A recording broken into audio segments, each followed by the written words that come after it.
Messieurs, dames, bonjour, bonsoir, j'espère que vous allez tous et tous bien, moi ça va plutôt super, et aujourd'hui on se retrouve pour une nouvelle vidéo afin de vous parler d'un manga. Oui, parce que oui, c'est pas souvent que je parle de manga sur la chaîne, et aujourd'hui j'avais envie de vous mentionner un manga qui malheureusement a subi la fameuse réprimande des lecteurs japonais dans le Weekly Shonen Jump jusqu'à son annulation, parce que oui, c'est pas le premier à avoir subi ce genre de traitement, et ce sera certainement pas le dernier, et aujourd'hui j'avais envie de parler du manga Doron Dororon. Parce que oui, c'est un manga qui a fait beaucoup de bruit lors de son lancement l'année dernière, en 2021 au Japon. Et malheureusement, il n'a pas survécu très longtemps. Donc j'avais envie de parler de ce manga tout particulièrement parce que je trouve qu'il y avait pas mal de choses à dire dessus. En bien comme en mal, parce que c'est l'une des nombreuses victimes que le Shonen Jump cause à cause de ses lecteurs qui suppriment les mangas. Donc ça me semblait intéressant de le mentionner. Alors, qu'est-ce que Doron Dororon? Déjà, c'est un manga écrit et dessiné par Gen Osuka, qui en était uniquement à sa deuxième œuvre. Je sais qu'il a publié des one-shots dans ce même magazine, mais c'est surtout son premier manga que j'ai sous les yeux, Golem Earth, qu'il a publié en 2017, qui avait pas fait aussi long que Doron Dororon, qui lui fait 36 chapitres avec un total de 3 volumes, alors que Golem Earth avait fait, je crois, 2 volumes seulement, ce qui fait que c'est... Voilà, il y a un contraste, il a fait plus long que ses précédentes œuvres, mais ça reste pas suffisant. On en parlera, vous inquiétez pas. Donc Doron Dororon a été supprimé au mois d'août, enfin à la fin août plutôt, avec son 36e chapitre, alors qu'il y avait quand même beaucoup de potentiel à faire une suite. Et qu'est-ce que ça raconte du coup ? Je vais vous lire un synopsis très simple de l'œuvre. De mystérieux Mononoke ont soudainement fait leur apparition menaçant les humains. Le jeune Dora Sasaki, imbattable au combat, avait promis à sa mère de devenir un puissant samouraï anti-Mononoke et de tous les vaincre. Mais tout change pour Dora lorsqu'il fait la rencontre de Kusanagi, un Mononoke au grand cœur. C'est vrai que c'est très simple, je trouve que c'est bien résumé, c'est tout simple. Donc Dora Sasaki, notre perso principal, est un gars sans pouvoir. Voilà, il peut pas devenir samouraï, pourquoi ? Parce qu'il a aucune énergie spirituelle.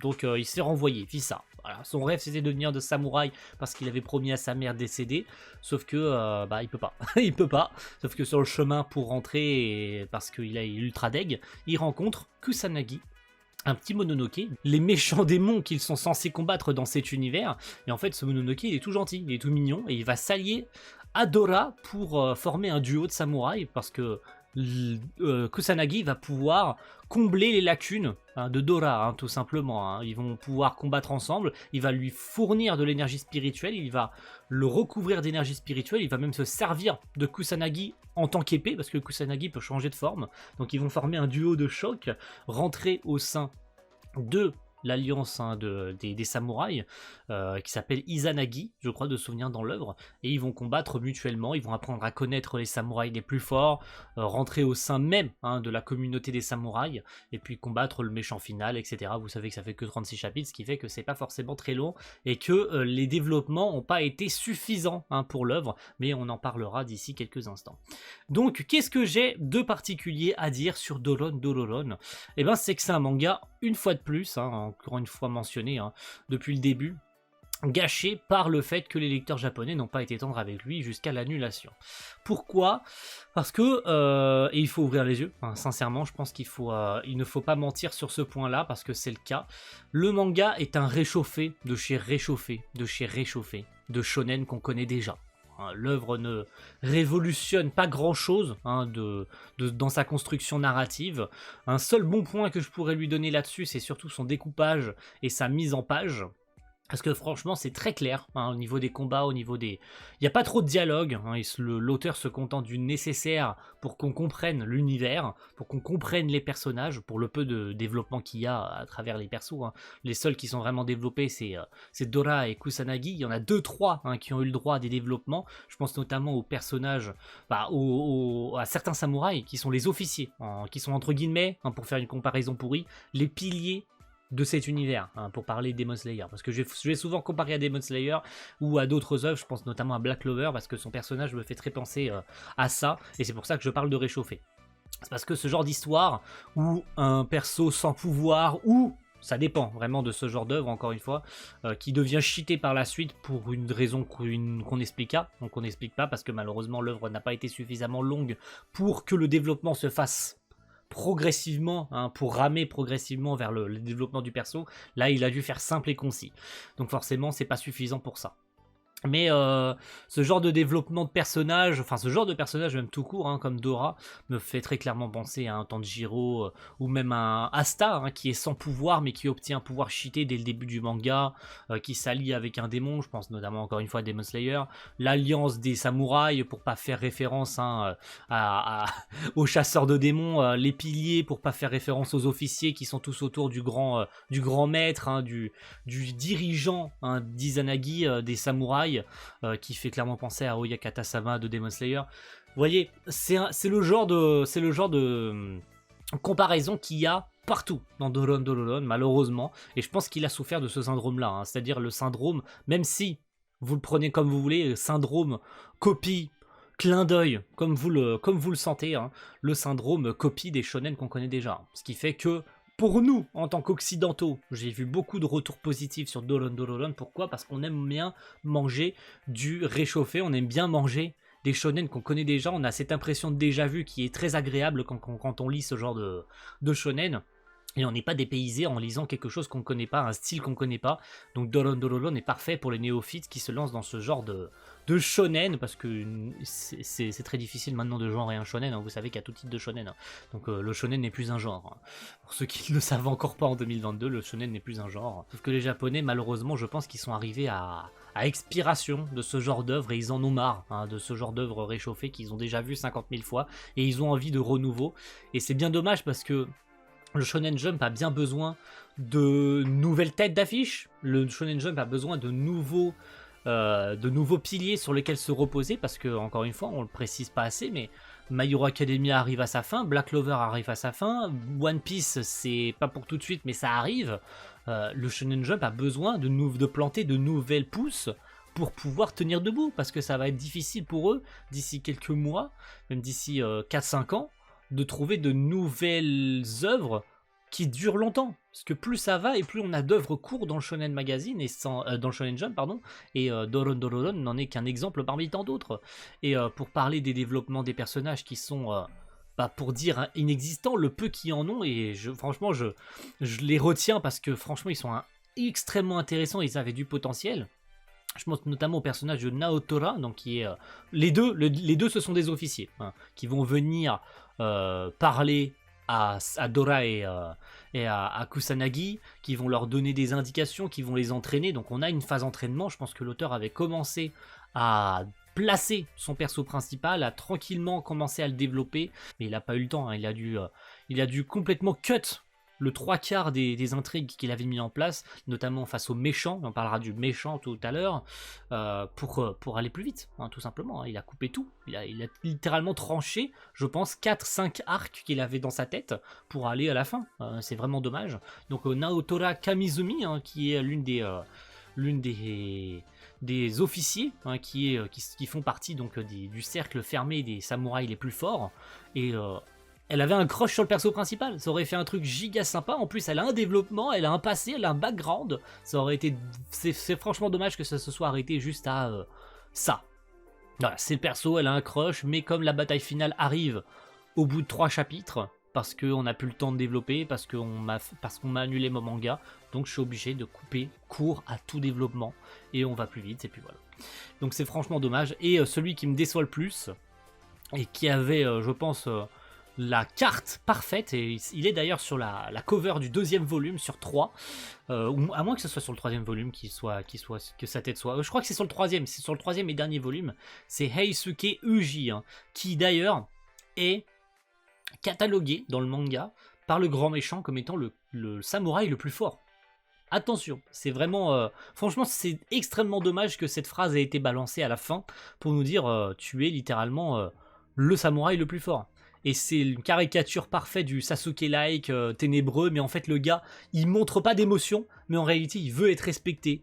Le gars il balance des punchlines, il balance des blagues, tu as ses pensées, dans les bulles, et c'est un personnage qui m'a fait extrêmement rire. Et c'est d'ailleurs une parenthèse parfaite pour parler de l'humour du manga qui a parfaitement marché sur moi. Chaque fois qu'il y a eu une blague, ça m'a fait rire. Voilà. L'humour a marché sur moi, et franchement je suis très déçu une fois de plus que ça se soit terminé très rapidement, parce que tout était bien agencé, les arcs commençaient très bien, les développements de personnages commençaient très bien, Dora et Kusanagi sont des personnages extrêmement intéressants. Kusanagi a eu un développement, on sait que c'est l'un des Mononoke les plus faibles quand il était dans le monde des Mononoke, hein, dans le monde des esprits, c'était l'un des Mononoke les plus faibles, alors qu'aux côtés de Dora, ils complaisent et ils se complètent l'un l'autre, et je trouve qu'il y avait tellement mieux à faire, tellement mieux, et je ne peux pas jeter la pierre à l'auteur parce que c'est pas de sa faute, hein, le manga s'est arrêté, donc il a fait du mieux qu'il peut, et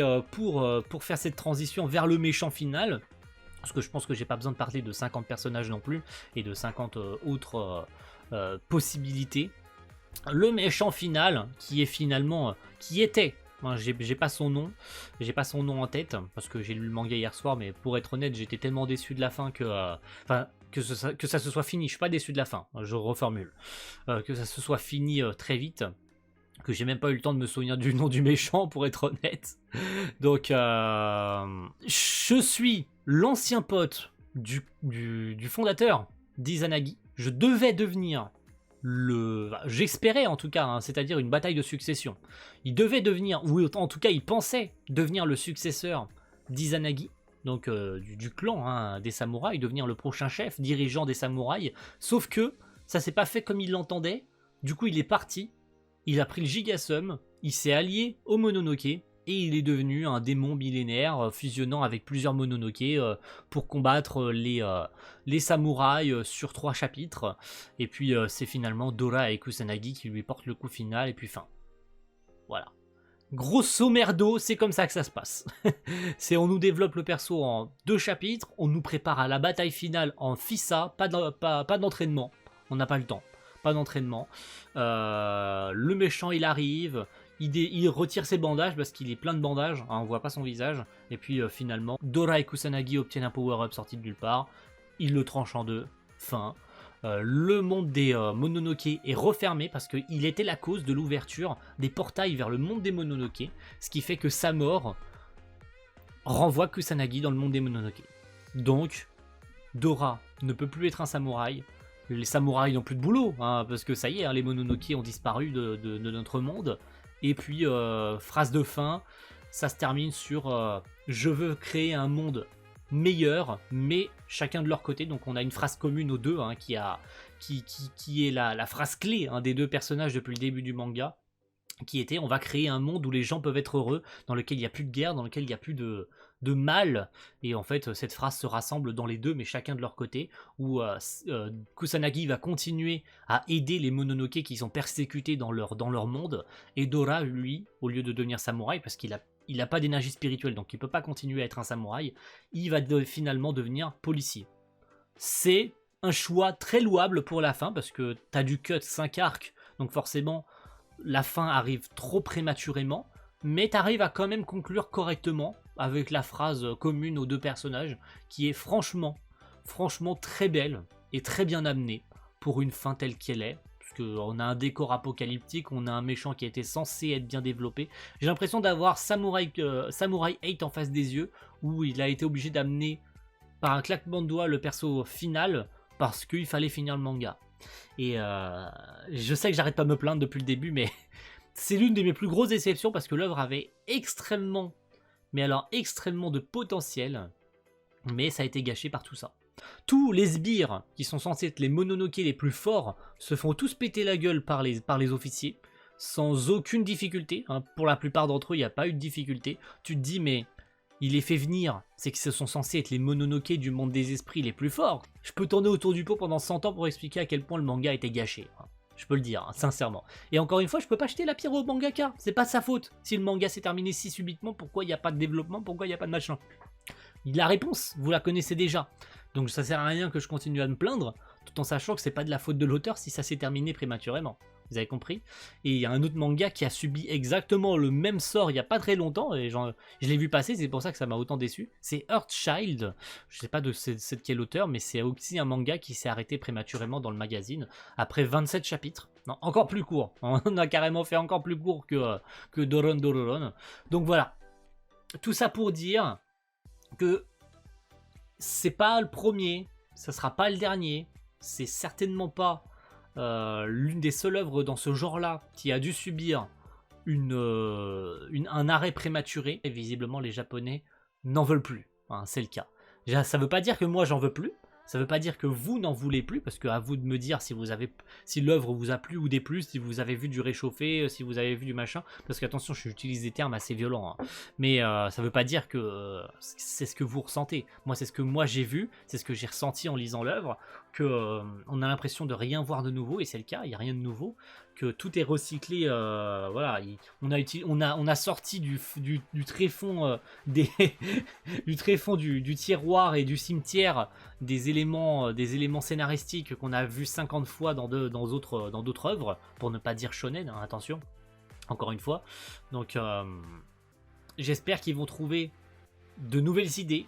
J'espère que les auteurs vont réussir, et surtout particulièrement Gen Osuka, hein, qui va essayer pour sa prochaine œuvre de faire autre chose. À moins qu'il se décide de rester sur quelque chose d'assez similaire à Doron Dororon, qui est jusqu'à aujourd'hui son œuvre la plus longue. Mais j'espère que d'autres mangas ne subiront plus le même sort, parce que deux mangas succinctement comme Doron Dororon et Earthchild qui subissent un arrêt prématuré, un cancel, ça fait beaucoup. Ça fait beaucoup pour le magazine, surtout avec des shonen gros comme My Hero Academia ou Black Clover qui se terminent bientôt. Merci à tous d'avoir suivi cette vidéo, j'espère que ça vous aura plu. N'hésitez pas à me dire ce que vous avez pensé éventuellement du manga, votre top, votre flop au niveau du scénario, au niveau des personnages, qu'est-ce que vous auriez aimé voir, etc. Je suis ouvert à toutes les possibilités. De toute façon, si vous avez envie de me dire que ma vidéo c'est de la merde, je ne vous en tiendrai pas rigueur. L'espace commentaire il est là pour que vous puissiez complètement donner votre avis et votre ressenti, votre point de vue, tout ce que vous voulez sur le manga et sur tout autre sujet concernant cette vidéo. Donc merci à tous et rendez-vous très vite pour une prochaine. Ciao, bye.